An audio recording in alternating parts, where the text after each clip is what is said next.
नमस्कार मित्रों, स्वागत है सभी का अपना YouTube चैनल परीक्षार्थी स्वयं समोटर श्रृंखला। आइए आज की श्रृंखला देखते हैं। सभी मित्र चैनल को लाइक, सब्सक्राइब, शेयर जरूर करें।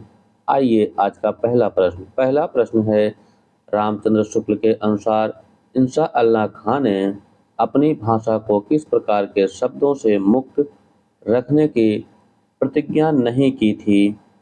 ऑप्शन ए, बाहर की बोली, बी, गवारी, सी, भाखापन, डी, तत्सम। इसका जो सही उत्तर है, रामचंद्र शुक्ल के अनुसार इंशा अल्लाह खां ने अपनी भाषा को किस प्रकार के शब्दों से मुक्त रखने की प्रतिज्ञा नहीं की थी, वह थी तत्सम। ऑप्शन डी सही है। अगला प्रश्न है, निम्नलिखित में से भारत दुर्दशा को क्या माना जाता है? ए, नाटिका, बी, नाट्यरासक, सी, प्रहसन, डी, गीत रूपक। भारत दुर्दशा को नाट्य रासक माना जाता है। ऑप्शन बी सही है। अगला प्रश्न है, नाटक में कितने रसों का परिपाक माना जाता है? 2, 10, 7, 8। नाटक में 8 रसों का परिपाक माना जाता है। ऑप्शन डी सही है। अगला प्रश्न है, निम्नलिखित में से कौन सा नाटक श्रीनिवास दास का नहीं है? ए,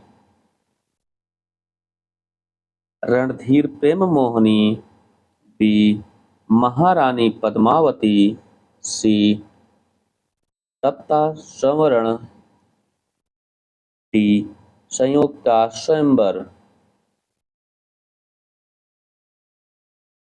इसमें कौन सा नाटक है जो श्रीनिवास दास का नहीं है? वह है महारानी पद्मावती। ऑप्शन बी सही है। अगला प्रश्न है, महत्वाकांक्षा का मोती निष्ठुरता की सीपी में पलता यह प्रसाद के किस नाटक का कथन है? ए, स्कंदगुप्त, बी, चंद्रगुप्त, सी, अजातशत्रु, डी, जन्मेजय का नाग यज्ञ। प्रसाद का कौन सा नाटक निष्ठुरता की सीपी, माच्छाकांथा का मोती निष्ठुरता की सीपी में पलता है? वह है चंद्रगुप्त। ऑप्शन बी सही है। अगला प्रश्न है,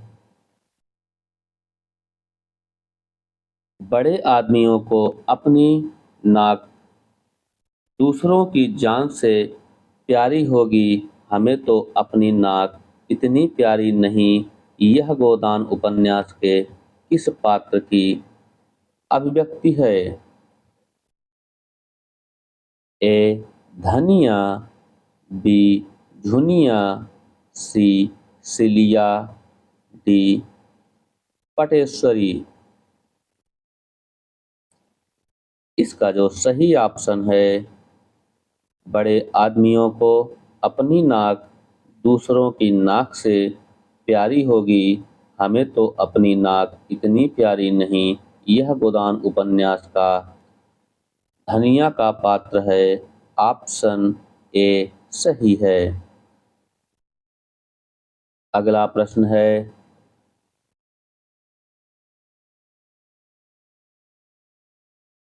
उषा प्रेमवदा के उपन्यास 55 खंभे लाल दीवारें की नायिका कौन है?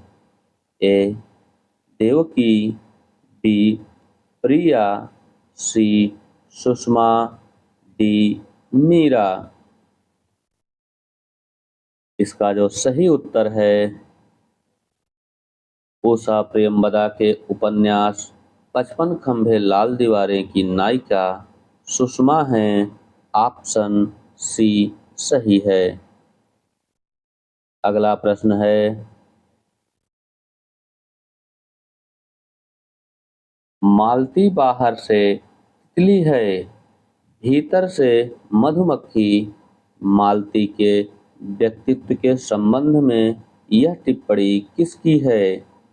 ए मेहता की, बी प्रेमचंद्र की, सी खन्ना की, डी राय साहब की।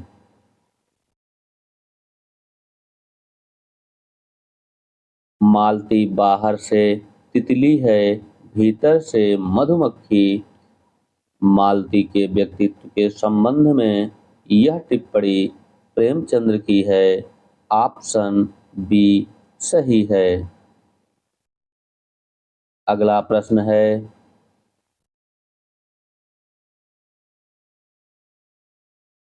किसने कहा मैं फिर काम शुरू करूंगा? यही इसी गांव में मैं प्यार की खेती करना चाहता हूँ। आंसू से भीगी हुई धरती पर प्यार के पौधे लहराएंगे।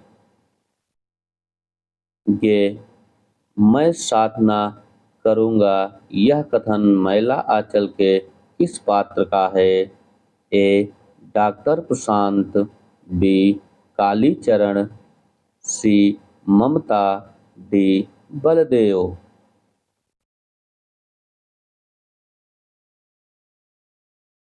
इसका जो सही उत्तर है, किसने कहा मैं फिर काम शुरू करूंगा, यही इसी गांव में मैं प्यार की खेती करना चाहता हूँ। आंसू से भीगी हुई धरती पर प्यार के पौधे लहलहाएंगे। मैं साधन करूंगा।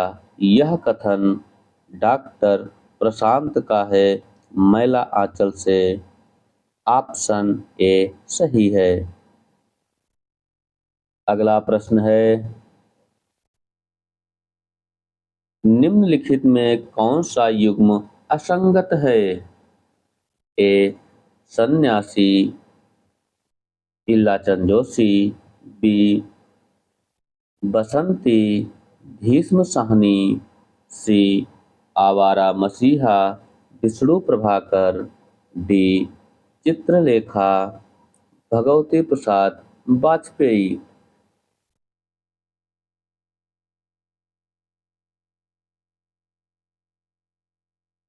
इसमें कौन सा असंगत है? वह है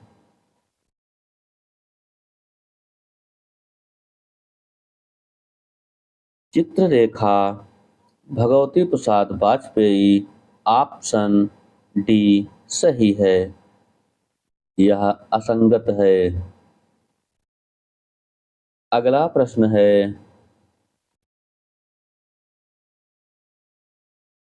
निम्न में से जैनेन्द्र द्वारा रचित कहानी नहीं है? ए फांसी, बी नीलम देश की राजकन्या, सी पाजेब, डी अमरवल्ली। इनमें कौन सी रचना है जो जैनेन्द्र की नहीं है? वह है अमरवल्ली। ऑप्शन डी सही है।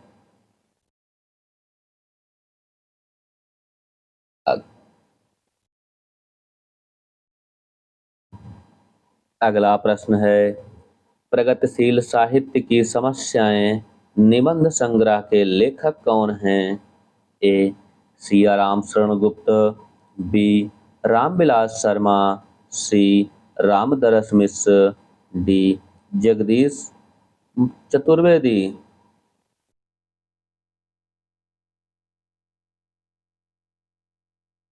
प्रगतिशील साहित्य की समस्या।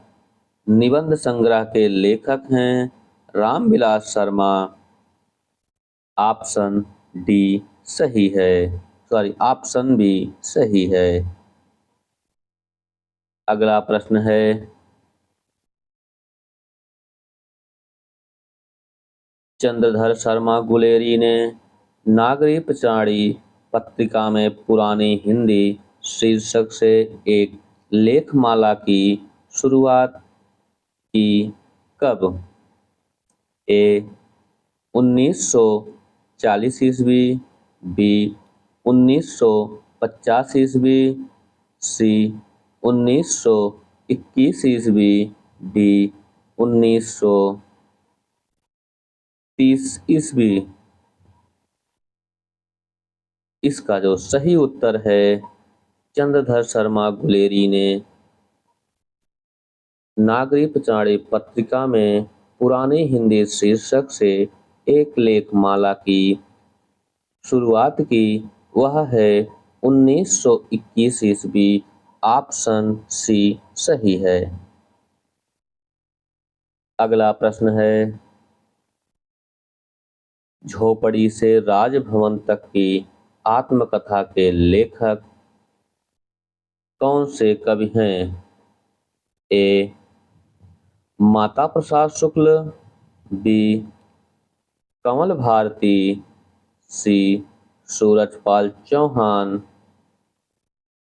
डी माता प्रसाद।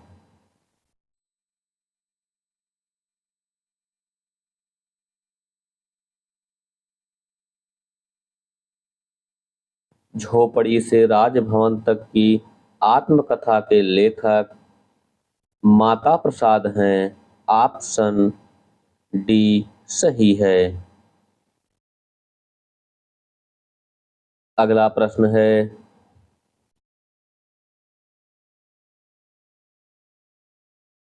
निराला के दुर्लभ पत्रों का संकलन डॉक्टर रामविलास शर्मा ने निराला की साहित्य साधना के किस खंड में किया है? ए निराला की साहित्य साधना के प्रथम खंड, बी निराला की साहित्य साधना के द्वितीय खंड, सी निराला की साहित्य साधना के तृतीय खंड, डी राग विराग में। निराला के दुर्लभ पत्रों का संकलन डॉक्टर रामविलास शर्मा ने निराला की साहित्य साधना के किस खंड में किया? वह है निराला की साहित्य साधना के तृतीय खंड में। ऑप्शन सी सही है। अगला प्रश्न है,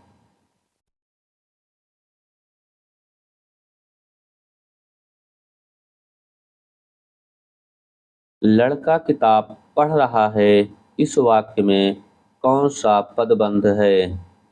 ए कर्ता प्लस क्रिया, बी क्रिया प्लस कर्ता, सी कर्ता प्लस कर्म प्लस क्रिया, डी कर्ता प्लस क्रिया विशेषण।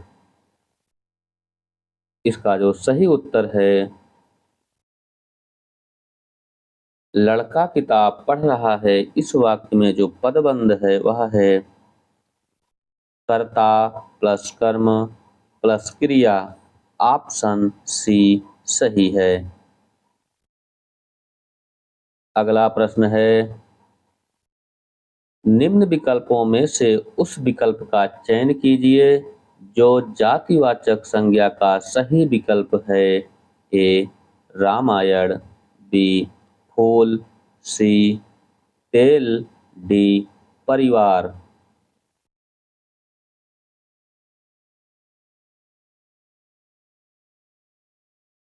जातिवाचक संज्ञा का सही विकल्प फूल है। ऑप्शन डी ऑप्शन बी सही है। अगला प्रश्न है, हम कुली से बोझ उठवाते हैं, निम्नलिखित में से कौन सा विकल्प सही है? ए नाम धातु, बी अकर्मक क्रिया, सी संयुक्त, डी ऋणार्थक। हम कुली से बोझ उठवाते हैं, इसमें ऋणार्थक क्रिया है। ऑप्शन डी सही है।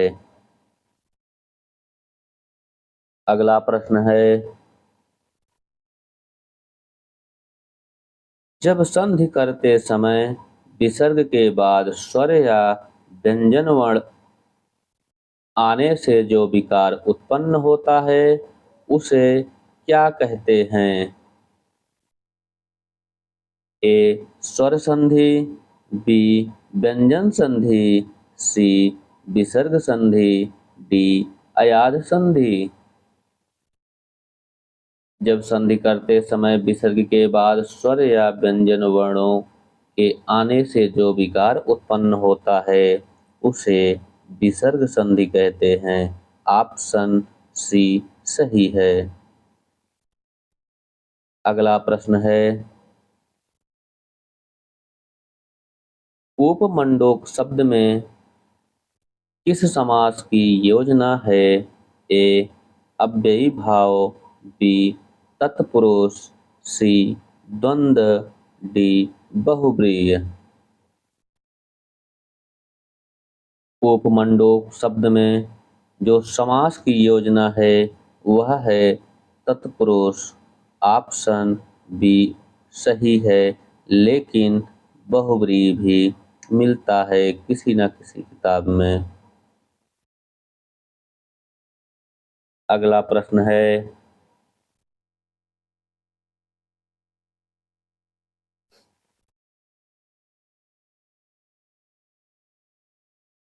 निम्नलिखित शब्दों में से किस शब्द में तत्पुरुष समास है? ए मुनिवर, बी सुसंग, सी पराधीन, डी दत्तचित्त।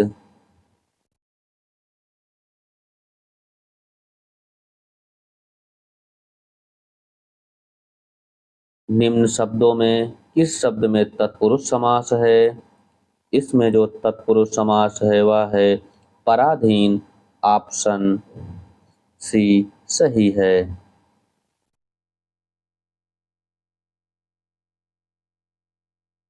अगला प्रश्न है, निम्न विकल्पों में से उस विकल्प का चयन करें जो उपसर्ग से बने शब्द का सही विकल्प नहीं है। ए निरंजन, बी दिखावा, सी प्रतिकूल, डी अतिरेक।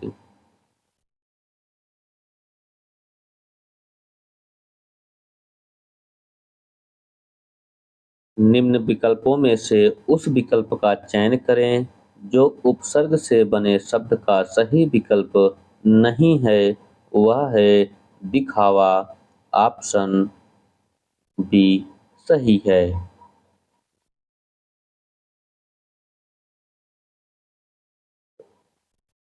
अगला प्रश्न है, निम्नलिखित शब्दों में निम्नलिखित शब्दों के मूल शब्द तथा उसमें लगे प्रत्यय का एक युग्म गलत है, वह कौन सा है?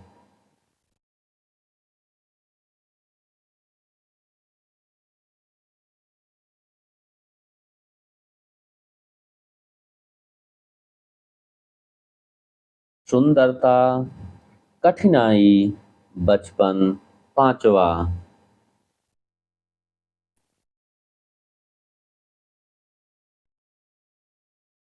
निम्नलिखित शब्दों के मूल शब्द तथा उसमें लगे प्रत्यय का एक युग्म गलत है, वह है पांचवा ऑप्शन डी सही है। अगला प्रश्न है, चाय आगत शब्द है, निम्नलिखित में से कौन सा विकल्प सही है? ए जापानी, बी चीनी, सी पुर्तगाली, डी जर्मन।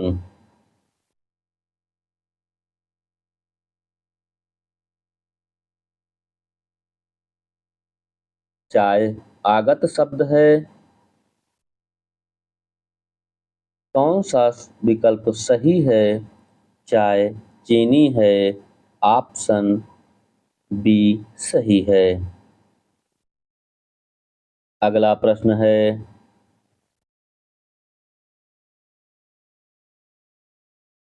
निम्न में से कौन सा विकल्प तत्सम शब्द का सही है? ए डाकनी, बी तेल, सी न्योछावर, डी तर्जनी।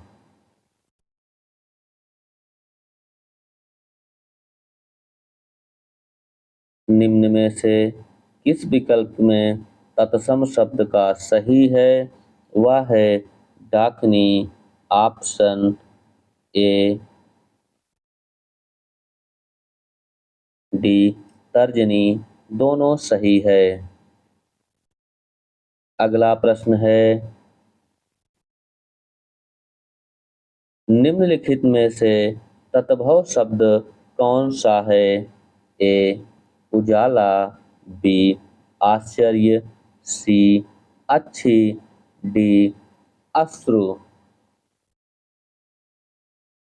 इसमें कौन सा शब्द है जो तत्सम शब्द है? वह है उजाला, ऑप्शन ए सही है।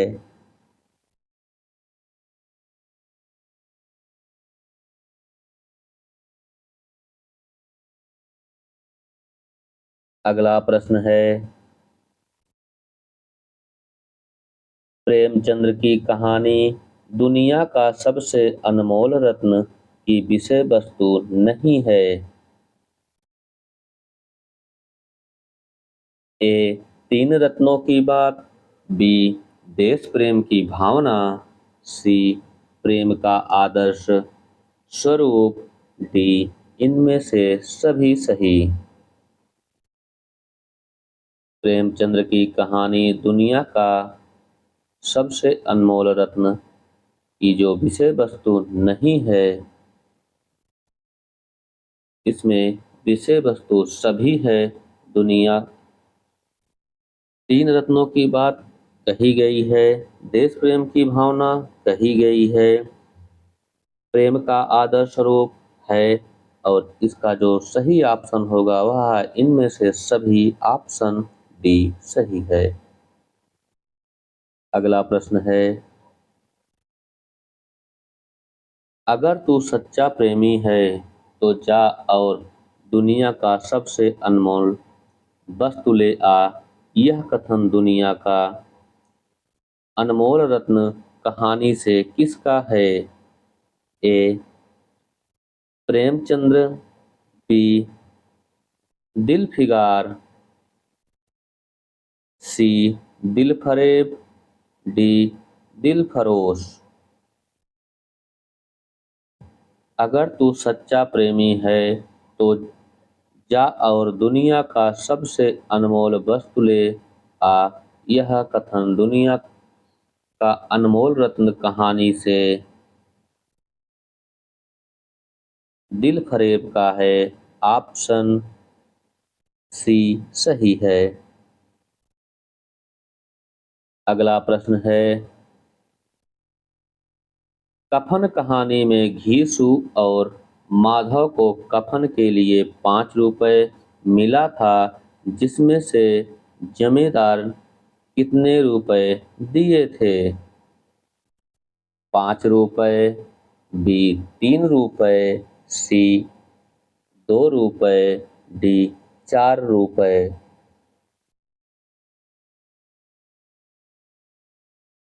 इसका जो सही उत्तर है, कफन कहानी में मिले घीसू और माधव के कफन के पैसे के लिए 5 रुपए, जिसमें से जमींदार 2 रुपए दिया था और बाकी गांव के लोग चंदा दिए थे।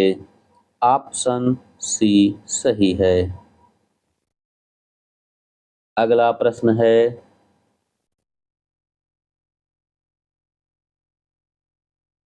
शास्त्रों में लिखा है कि जिसके पुत्र नहीं होते उनकी मुक्ति नहीं होती। ताई कहानी से यह कथन किसका है? ए बाबूराम जी दास, बी रामेश्वरी, सी मोहन, डी कृष्णदास।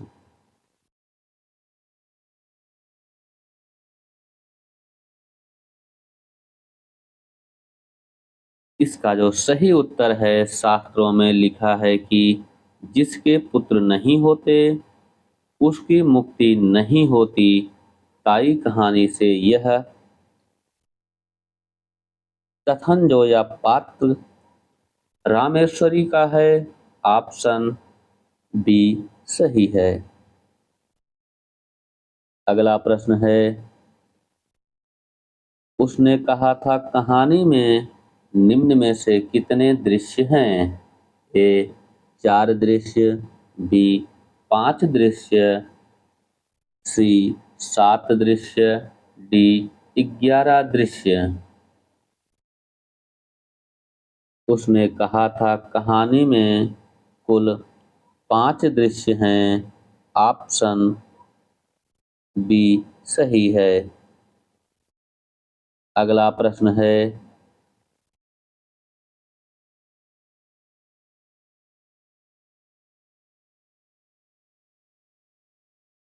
तेरी कुमड़ाई हो गई है निम्न में से यह किस कहानी की पंक्ति है? ए दुनिया का अनमोल रत्न, बी ताई, सी उसने कहा था, डी पत्नी। इसका जो सही उत्तर है, तेरी कुमड़ाई हो गई है, यह उसने कहा था कहानी की पंक्ति है। ऑप्शन बी सी सही है। अगला प्रश्न है, जयशंकर प्रसाद का नाटक चंद्रगुप्त में कितने अंक और दृश्य का क्रमशः है? ए 4 अंक 40 दृश्य, बी 5 अंक 44 दृश्य, सी 4 अंक 44 दृश्य, डी 5 अंक 40 दृश्य। जयशंकर प्रसाद का नाटक चंद्रगुप्त में कितने अंक और दृश्य का क्रमशः है? वह है 4 और 44, मतलब 4 अंक 44 दृश्य। ऑप्शन सी सही है।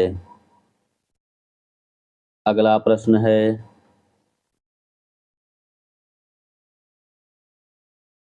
राम हनुमान निम्नलिखित में से किस उपन्यास के पात्र हैं? ए विराटा की पद्मिनी, बी वयम रक्षामः, सी पुनर्नवा, डी नदी के द्वीप। राम हनुमान निम्नलिखित में से वयम रक्षामा के पात्र हैं।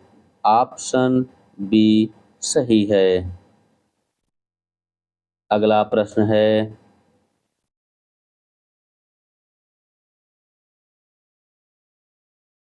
जायसी की भाषा को किसने अवधि का अर्घान कहा है? ए रामचंद्र शुक्ल, बी हजारी प्रसाद द्विवेदी, सी बच्चन सिंह, डी राम कुमार वर्मा। जायसी की भाषा को अवधि का अर्घान बच्चन सिंह ने कहा है। ऑप्शन सी सही है। अगला प्रश्न है,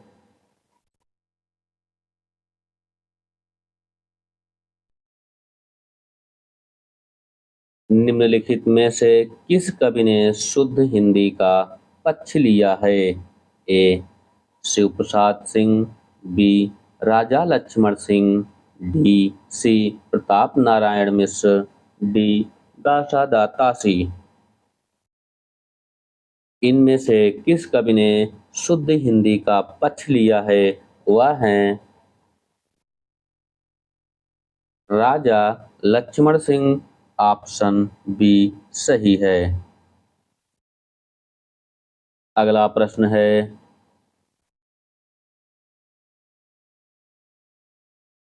पूर्वीपन की परवाह न करके अपने बैसवाड़े की ग्राम्य कहावतें हैं। वह और शब्द भी बेधड़क रख दिया करते हैं थे। यह कथन किसके संदर्भ में कहा गया है? ए आचार्य Ramchandra Shukla, B Hazari Prasad sorry B Mahavir Prasad Dwivedi, सी प्रताप नारायण मिश्र, डी भारतेंदु। पूर्वीपन की परवाह न करके अपने बैसवाड़े की ग्राम्य कहावतें वह और शब्द भी बेधड़क रख दिया करते थे। यह कथन किसके संदर्भ में कहा गया है? यह कहा गया है प्रताप नारायण मिश्र के संबंध में। ऑप्शन सी सही है। अगला प्रश्न है, निम्न में से कौन सी रचना ठाकुर जगमोहन सिंह की है? ए हरगंगा, बी महापर्व, सी भारत धर्म, डी प्रेम संपत्ति लता। निम्नलिखित में से कौन सी रचना ठाकुर जगमोहन सिंह की है? यह है प्रेम संपत्ति लता। ऑप्शन डी सही है। अगला प्रश्न है, राधा चरण गोस्वामी जी की भारतेंदु नामक पत्रिका कहाँ से प्रकाशित होती थी? ए काशी, बी कलकत्ता, सी वृंदावन, डी प्रयाग। राधा चरण गोस्वामी की भारतेंदु नामक पत्रिका वृंदावन से प्रकाशित होती थी। ऑप्शन सी सही है। अगला प्रश्न है, काव्य के रूप में खड़ी बोली को प्रतिष्ठित किस युग में हुई है? ए छायावादी युग, बी प्रगतिवादी युग, सी द्विवेदी युग, डी भारतेंदु युग। काव्य के किस रूप में खड़ी बोली को प्रतिष्ठा किस युग में हुई? वह है द्विवेदी युग। ऑप्शन सी सही है। अगला प्रश्न है, राम नरेश त्रिपाठी की रचना में प्रकृति चित्रण, देशभक्ति, नीति निरूपण का वर्णन किस रचना में मिलता है? ए मिलन, बी पथिक, सी मानसी, डी स्वप्न। इसका जो सही उत्तर है, राम नरेश त्रिपाठी की रचना में प्रकृति चित्रण, देशभक्ति, नीति निरूपण का वर्णन जो मिलता है वह मानसी में। ऑप्शन सी सही है।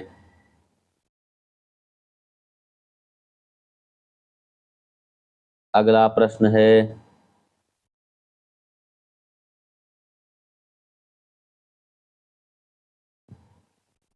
निम्नलिखित में से कौन सी रचना महादेवी वर्मा की नहीं है? ए सांध्य गीत, बी आस्था, सी परिक्रमा, डी निहार। इनमें से कौन सी रचना है जो महादेवी वर्मा की नहीं है? वह है आस्था। ऑप्शन बी सही है। अगला प्रश्न है, इनमें से कौन सी रचना श्याम नारायण पांडे की नहीं है? ए जय हनुमान, बी उत्साह, सी अपलक, डी चेतक।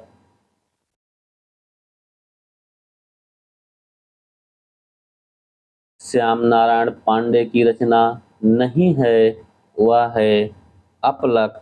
ऑप्शन सी सही है। अगला प्रश्न है,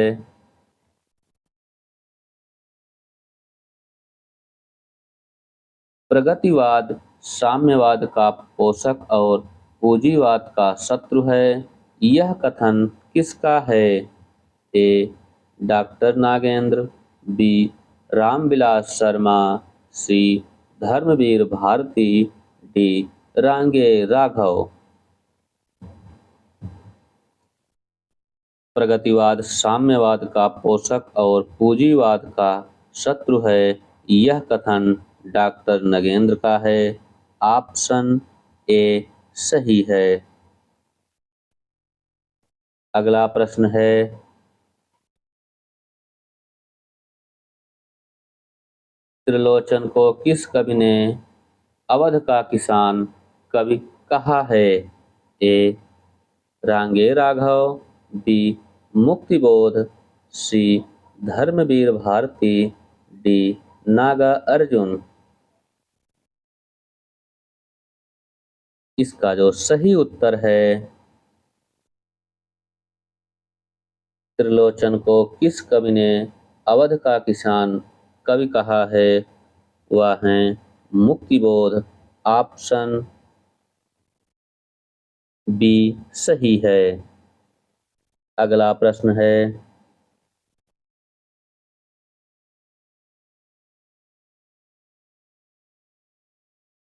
डॉक्टर रामकुमार वर्मा ने हिंदी साहित्य का आलोचनात्मक इतिहास कितने प्रकरणों में विभक्त है? ए 6, बी 5, सी 11, डी 7। इसका जो सही उत्तर है, डॉक्टर रामकुमार वर्मा ने हिंदी साहित्य का आलोचनात्मक इतिहास 7 प्रकरणों में विभक्त किया है। ऑप्शन डी सही है। अगला प्रश्न है,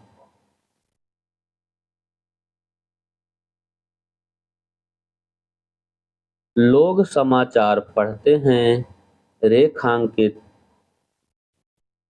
का वचन बताएं। ए एक वचन, बी बहुवचन, सी द्विवचन, डी सदैव बहुवचन। लोग समाचार पढ़ते हैं, इसमें जो रेखांकित कप है उसका वचन क्या होगा? वह होगा सदैव बहुवचन। ऑप्शन डी सही है। लोग का सदैव बहुवचन होता है। अगला प्रश्न है,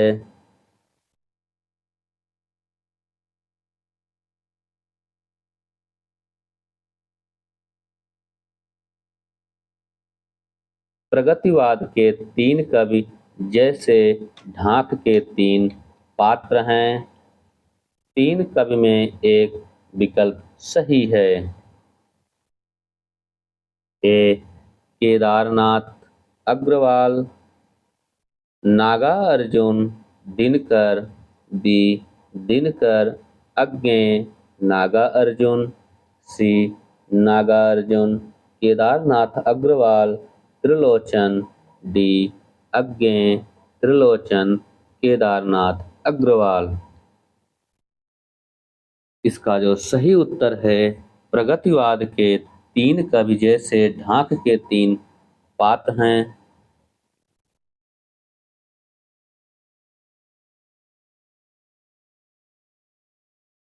तीन कवि का जो विकल्प सही होगा वह है नागा अर्जुन केदारनाथ अग्रवाल त्रिलोचन। ऑप्शन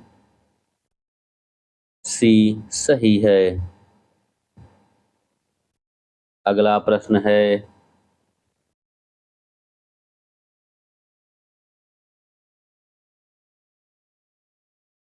उत्तर प्रदेश सरकार द्वारा सन 1947 ईस्वी में गठित देवनागरी लिपि सुधार समिति के अध्यक्ष थे। ए धीरेन्द्र वर्मा, बी संपूर्णानंद, सी बी.जी. खरे, डी आचार्य नरेंद्र देव। उत्तर प्रदेश सरकार द्वारा सन 1947 ईस्वी में गठित देवनागरी लिपि सुधार समिति के अध्यक्ष आचार्य नरेंद्र देव हैं। ऑप्शन डी सही है।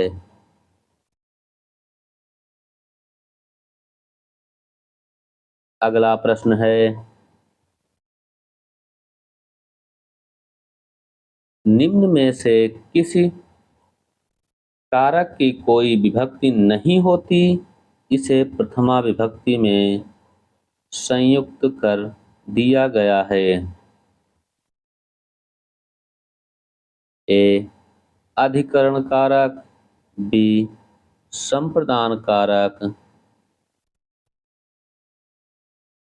सी संबोधन कारक, डी संबंध कारक। इसका जो सही उत्तर है निम्नलिखित में से किस कारक की कोई विभक्ति नहीं होती, इसे प्रथमा विभक्ति में संयुक्त कर दिया गया है, वह है संबोधन। ऑप्शन सी सही है।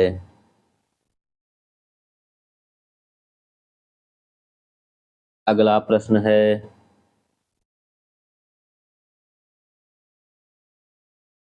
लड़की जाए यह वाक्य किस काल में है। ए पूर्ण भूतकाल, बी वर्तमान काल, सी सामान्य भूतकाल, डी संभाव्य भविष्यकाल।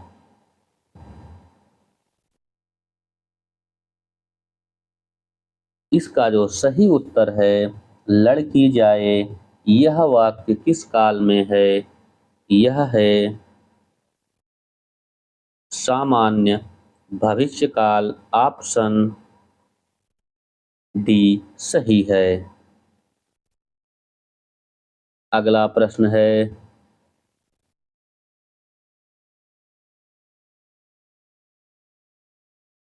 उच्छिष्ट का संधि विच्छेद है। ए उच्छित धन शिष्ट, बी ऊधन शिष्ट, सी उच्च धन शिष्ट, डी उत्धन शिष्ट। इसका जो सही उत्तर है उच्छिष्ट का संधि विच्छेद होगा, वह है उत्धन शिष्ट। ऑप्शन डी सही है। अगला प्रश्न है अलंकार संप्रदाय के प्रवर्तक भामा हैं। उन्होंने सभी अलंकारों का आधार किसे माना है? ए उपमा, बी वक्रोक्त, सी अतिशयोक्ति, डी श्लेष। इसका जो सही उत्तर है, अलंकार संप्रदाय के प्रवर्तक भामा हैं। उन्होंने सभी अलंकारों का आधार वक्रोक्ति को माना है। ऑप्शन बी सही है। अगला प्रश्न है, कालिदास की रचना रघुवंशम क्या है? नाटक, मुक्तक काव्य, खंड काव्य, महाकाव्य। कालिदास की रचना रघुवंशम यह एक महाकाव्य है। ऑप्शन डी सही है। अगला प्रश्न है, किस खेत की मूली मुहावरे का क्या अर्थ होगा? ए अधिकारहीन, बी शक्तिमान होना, सी ए और बी दोनों, डी कोई नहीं। किस खेत की मूली मुहावरे का जो अर्थ है वह है अधिकारहीन होना। ऑप्शन ए सही है। अगला प्रश्न है, चटकीला शब्द में कौन सा प्रत्यय है? ए शला, बी ला, सी आ, डी इला। इसका जो सही उत्तर है, चटकीला शब्द में जो प्रत्यय है वह है इला। ऑप्शन डी सही है। अगला प्रश्न है,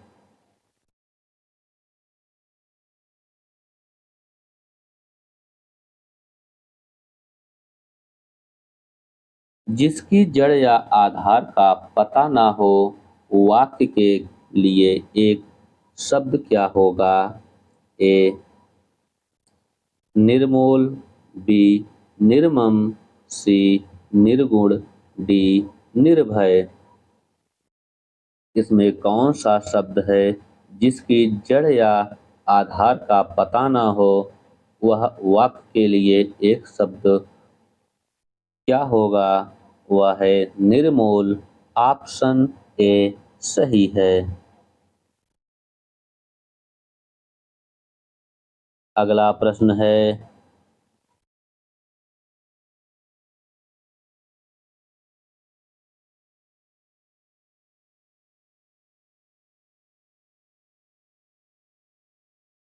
कवि गंग किसके समकालीन कवि थे?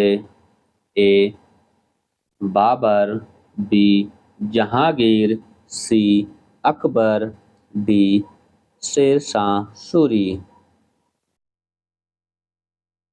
इसका जो सही उत्तर है, इसमें कवि गंगा है, इसको कवि गंग करना है। अब सही, कवि गंग किसके समकालीन कवि थे? कवि गंग अकबर के समकालीन कवि थे। ऑप्शन सी सही है। अगला प्रश्न है, निम्न में से अग्नि का पर्यायवाची शब्द नहीं है? ए अनल, बी अनिल, सी धूमकेतु, डी कृषाणु।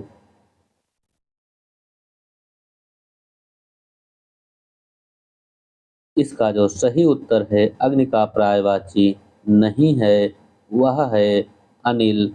ऑप्शन बी सही है।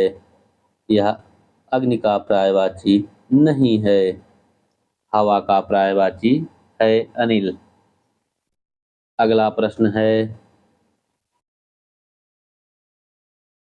आकाश का पर्यायवाची शब्द नहीं है? ए अनंत, बी शब्द अभ्र, सी धूमकेतु, डी सॉरी गलती हो गई पूरा, आकाश का पर्यायवाची शब्द नहीं है। ए अनंत, बी अभ्र, सी अंबक, डी गगन। इसका जो सही उत्तर है आकाश का पर्यायवाची शब्द नहीं है, वह है अंबक।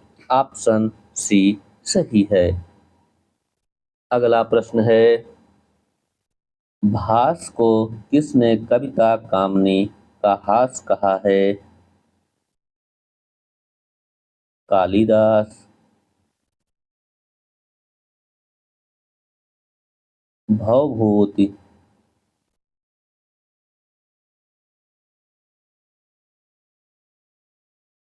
माघ,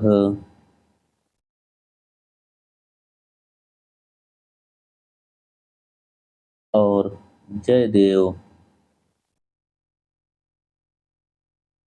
इसमें भास को किसने कविता कामनी का हास कहा है? कविता का कामनी हास जयदेव ने कहा है। ऑप्शन जयदेव। भास को कविता कामनी का हास जयदेव ने कहा है। सभी मित्र चैनल को लाइक, सब्सक्राइब, शेयर जरूर करें। आज के लिए इतना ही।